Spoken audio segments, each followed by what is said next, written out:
Hello and welcome to the What Women Want Today podcast.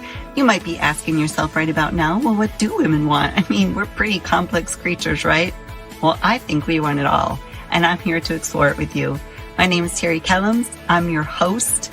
Go grab your favorite beverage. I've already got my glass of wine, and let's get started. Hello and welcome to this week's episode of What Women Want Today podcast. I'm your host.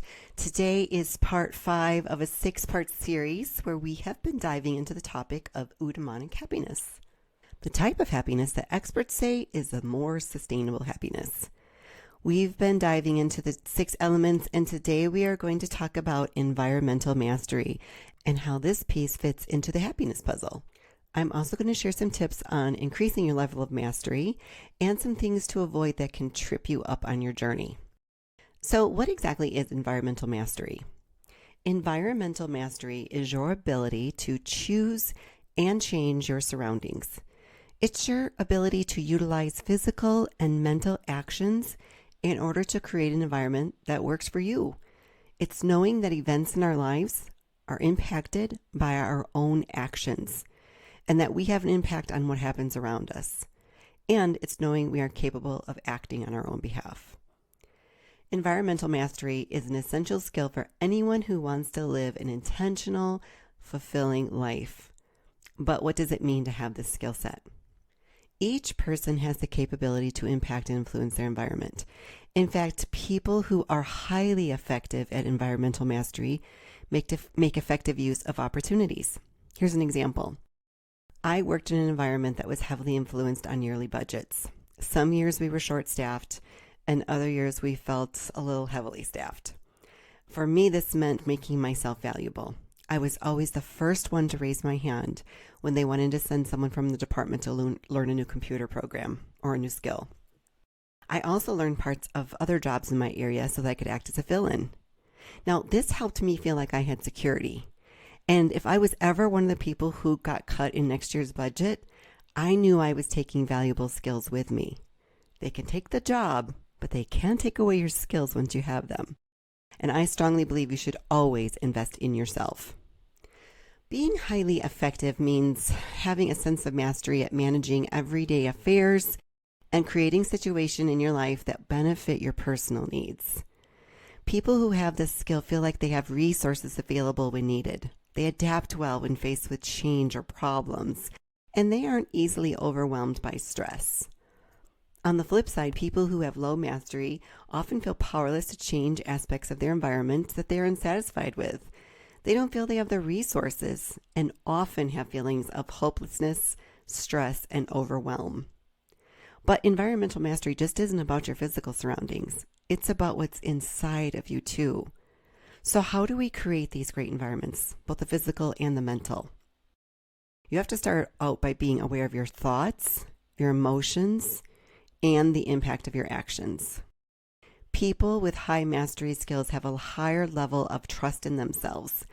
They believe that it is within their power and influence to overcome adversity. They are resilient. And trust in yourself leads to higher confidence. You want to know how to have confidence in making decisions that can create a better environment for your life? Make decisions. You'll learn something from the bad ones, and you gain more confidence with the good ones. Work diligently at becoming the true, authentic version of yourself. Keep and honor the promises and desires that you have for your life. Be true to your word and follow through with the things that you say you'll do. Be aware that groups have a culture. So your workplace, your friend groups, your families, church, civic groups, you have to find your authentic voice and don't fall into the trap of adjusting your voice to blend in with the culture.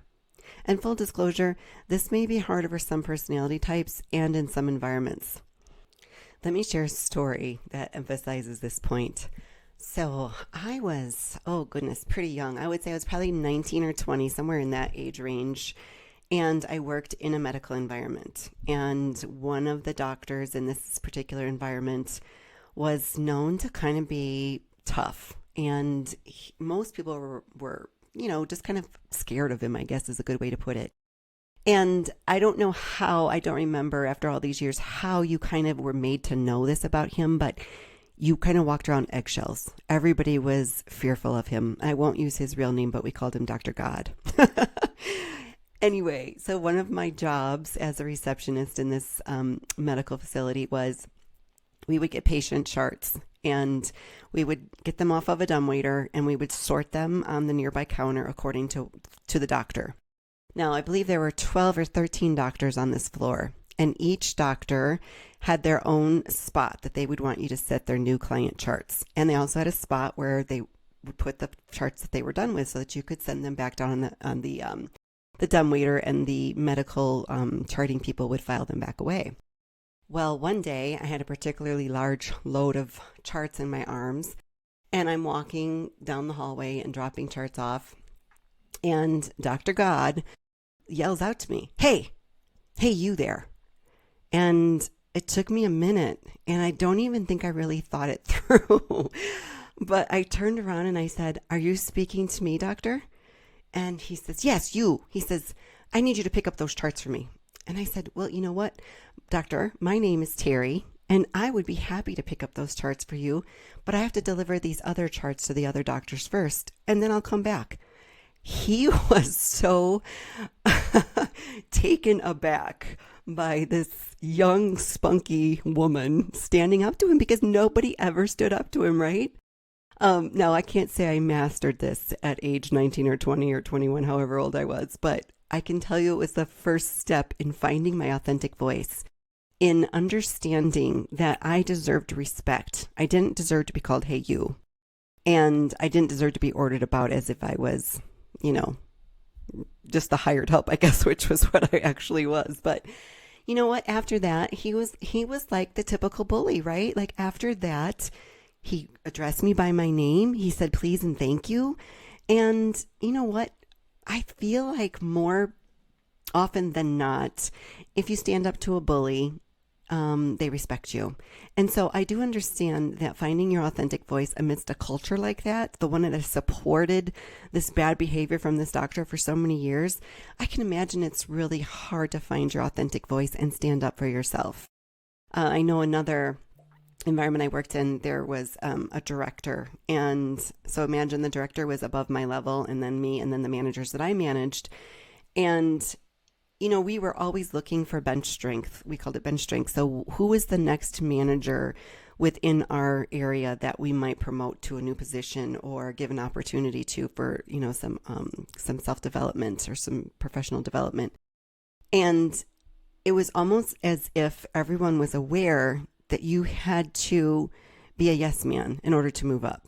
And so this particular director, if you stood up and spoke up and gave your opinion, he was known to say, they're not really seeing the vision of the department. And what that really meant was, they're probably never going to get promoted.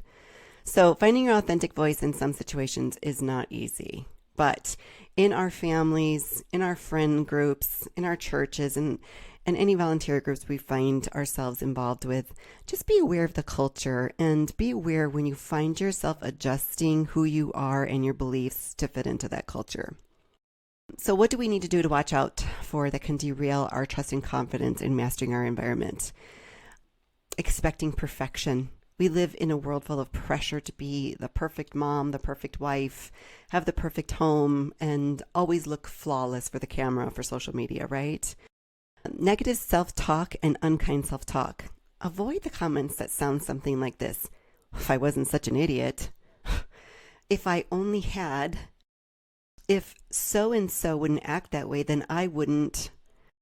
Environmental mastery isn't just the physical. It is about the mental too. And you're going to have to change some of the ways you think and speak to yourself and about yourself. The next one is comparison and self-judgment. We've all heard the expression that comparison is the thief of joy. And I heard someone say recently that we are often comparing our behind-the-scenes life to other people's highlight reels. Doesn't that just make so much sense? Overthinking. Now, I did cover this topic on the podcast. It was episode 40, and I will put a link in the show notes if you want to revisit that conversation. One thing I didn't mention during that episode is that often overthinking can lead to indecision and inaction, which has the potential to create regret. And people more often regret the things that they didn't do in life rather than the things they did. Okay, friend, our time together today has come to an end, but I will leave you with this quote by D. Nicole Williams. And she says this: master yourself and master your environment. Such is the nature of wisdom. Thank you so much for being here with me today. Until next time, please remember to take good care of you. Hey friend, I hope you enjoyed our time together today and found the information valuable. Remember, you are officially invited to join our Facebook group and private group. I will put the links in today's show notes.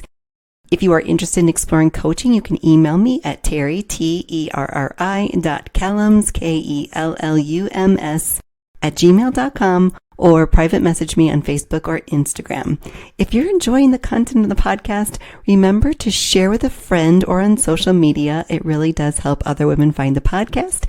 And if you have yet to leave a rating and review, you can do that on your favorite platform.